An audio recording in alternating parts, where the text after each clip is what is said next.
Hey everyone, if you're seeing the error, this extension was turned off because it is no longer supported on uBlock Origin in Chrome. Don't worry, I've got a fix for you.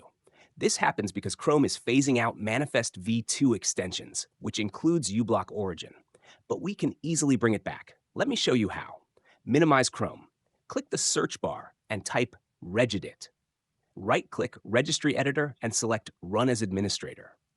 When the registry editor opens, scroll to the top and collapse everything so we start fresh.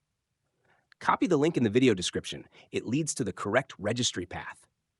Paste it in the registry editor's address bar and hit Enter. You'll see a Google folder highlighted. Open the Google folder. If you don't see a Chrome subfolder, right-click Google, select New Key, and name it Chrome. Now right-click Chrome, go to New DWORD 32-bit value. Name it Extension Manifest v2 Availability. Double-click it and change value data to 2. Click OK. Close the registry editor. Restart Chrome. Go to Manage Extensions and check uBlock Origin. The error is gone and uBlock Origin is back in action. If this helped, hit the like button and subscribe for more fixes and tech tips. Let me know in the comments if you have any issues. See you in the next video.